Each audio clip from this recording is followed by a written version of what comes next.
हैं। इन बातों का यदि हम ध्यान दे देते हमारे फार्म में लंगड़े मुर्गे होंगे ही नहीं। दोस्तों, अगर आपके फार्म में बड़े होते होते मुर्गे बैठने लगते हैं, चल नहीं पाते, खड़े होते ही गिर जाते हैं, तो सावधान। ये साधारण कमजोरी नहीं बल्कि लंगड़ापन है जो आपका 30% तक नुकसान कर सकता है। लेकिन परेशान होने की ज़रूरत नहीं है। आज की इस वीडियो में हम आपको बताएंगे असली कारण, तुरंत इलाज और ऐसे बचाव कि मुर्गा कभी लंगड़ा ही ना हो। जय हिंद दोस्तों, स्वागत है आपका फैजान पोल्ट्री फार्मिंग। मैं हूं फैजान, आप देख रहे हैं आपके अपने YouTube channel Faizan poultry blog life. दोस्तों, अब हम आपको एक एक करके सभी कारण बताएंगे जिससे कि मुर्गे लंगड़े हो जाते हैं। तो चलिए शुरू करते हैं। पहला कारण है तेज़ी से वज़न बढ़ना। दोस्तों, आज का मुर्गा 35 से 40 दिन में 2 से 2.5 किलो हो जाता है और शरीर तेज़ी से बढ़ता है, लेकिन हड्डियां उतनी मजबूत नहीं बन पाती हैं। मुर्गे में ग्रोथ तो बहुत तेज़ी से आ जाता है, किंतु हड्डियां उनकी कमज़ोर ही रह जाती हैं, जिससे मुर्गों में मांस तो ज़्यादा हो जाता है किंतु हड्डी कमज़ोर हो जाती हैं और मुर्गा बैठ जाता है। दोस्तों, अब मुर्गे के लंगड़े होने का दूसरे कारण की बात करें तो कैल्शियम और मिनरल की कमी। कैल्शियम और मिनरल की कमी के कारण भी अधिकतर फार्म में मुर्गे लंगड़े हो जाते हैं। दोस्तों, अगर फीड में सही मात्रा में कैल्शियम, फास्फोरस और विटामिन D3 नहीं है तो हड्डियां नरम रह जाती हैं और इसे कहते हैं लेग वीकनेस सिंड्रोम। दोस्तों, सही फीड इसीलिए कंपनी का लेना चाहिए क्योंकि कैल्शियम, फास्फोरस और विटामिन D3 पूरी तरीके से हो। दोस्तों, अब तीसरा कारण हम जानेंगे, गीला फर्श यानी लीटर का गीला होना। 80% फार्म में मुर्गे का लंगड़ापन इसी के कारण होता है कि हमारे फार्म में जो लीटर होता है वो गीला हो जाता है और गीले बिछावन की वजह से हमारे फार्म में बहुत ज़्यादा मात्रा में अमोनिया गैस बन जाती है और ये जो अमोनिया गैस होती है पैरों में जलन पैदा कर देती है और मुर्गों में भारी मात्रा में इन्फेक्शन पैदा कर देगी, जिसकी वजह से मुर्गे खड़े नहीं हो पाते और धीरे धीरे बैठ जाएंगे।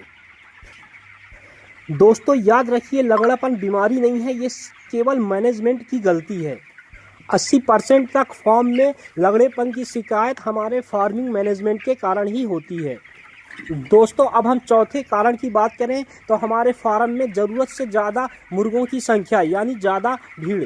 अगर 1 स्क्वायर फीट में ज़्यादा मुर्गे भर दिए जाएं तो उन्हें चलने की जगह नहीं मिलती। दोस्तों, एक मुर्गे के लिए 1 स्क्वायर फीट जगह होनी चाहिए। यदि हम उससे ज़्यादा फार्म में मुर्गे भर देते हैं तो हमारे मुर्गे आसानी से चल नहीं पाते हैं।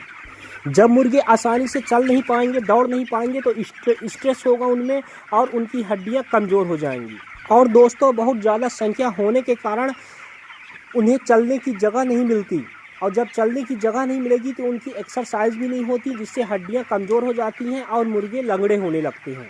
दोस्तों, अब हम बात कर चुके हैं कि किस कारण से फार्म में मुर्गे लंगड़े हो जाते हैं। अब हम बात करेंगे इनका इलाज कैसे किया जाए, क्या दवा इन्हें देने चाहिए, क्या मैनेजमेंट किया जाए जिससे कि हमारे फार्म में जितने भी लंगड़े मुर्गे हैं वो ठीक हो जाएं और जितने बचे हुए मुर्गे हैं उनमें लंगड़ेपन की शिकायत ना आए।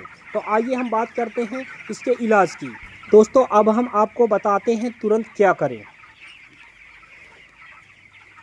सबसे पहले विटामिन D3E 1 ml प्रति लीटर पानी में लगातार 3 दिन तक हमें इसे देना है।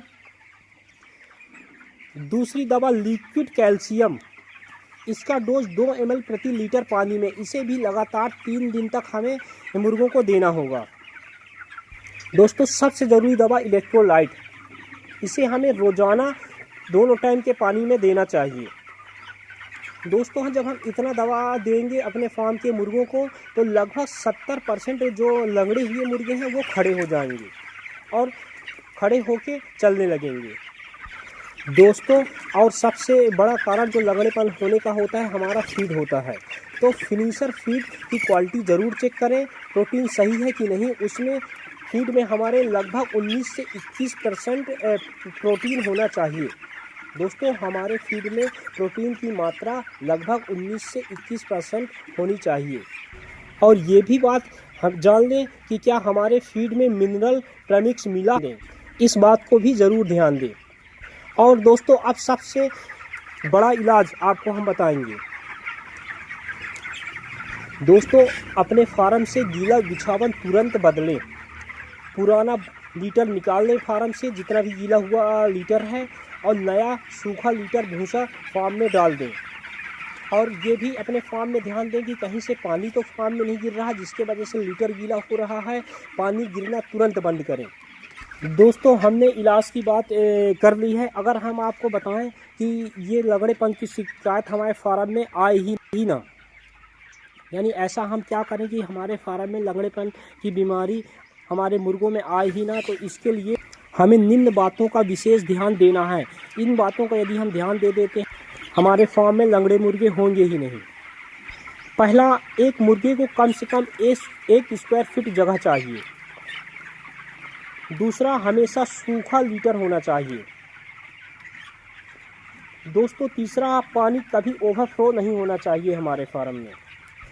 दोस्तों हर 7वें दिन विटामिन ज़रूर दें। और दोस्तों 15 दिन बाद कैल्शियम कोर्स ज़रूर दें अपने मुर्गों को। दोस्तों अगर इस तरीके से हम अपने फार्म का मैनेजमेंट करते हैं तो हमारे फार्म में ये लगड़ेपन की शिकायत ही नहीं आएगी। दोस्तों हमारे फार्म की सबसे बड़ी गलती क्या है? हम दवाई तब देते हैं जब मुर्गा बैठ जाता है, लगड़ा हो जाता है, जबकि सच्चाई ये है यह बीमारी नहीं, यह कमज़ोर मैनेजमेंट का संकेत है। अगर हम अपने फार्म में मैनेजमेंट अगर सही रखते हैं तो ये लगड़ेपन की बीमारी आएगी ही नहीं। दोस्तों कमाई बचानी है, प्रॉफिट ज़्यादा पाना है तो यह बात याद रखो, ग्रोथ जितनी तेज़ होगी न्यूट्रिशन उतना मजबूत होना चाहिए। अगर आपने सिर्फ वज़न बढ़ाया और हड्डी नहीं बनाई तो मुर्गा बिकने से पहले बैठ जाएगा, लगड़ा हो जाएगा। दोस्तों पोल्ट्री में नुकसान बीमारी से नहीं गलत जानकारी से होता है। अगर आप चाहते हैं मुर्गी तेज़ी से बढ़े, एक भी लगड़ा ना हो और हर बैच पूरा पैसा मिले तो इस वीडियो को सेव करें और अगले बैच में यही तरीका अपनाएं। दोस्तों आज का वीडियो अच्छा लगे तो लाइक करें, चैनल को सब्सक्राइब करें और कमेंट में लिखें हेल्थी बैच, ताकि मैं आपके लिए अगली वीडियो लाऊँ। कम खर्च में ज़्यादा मुनाफा कैसे लें।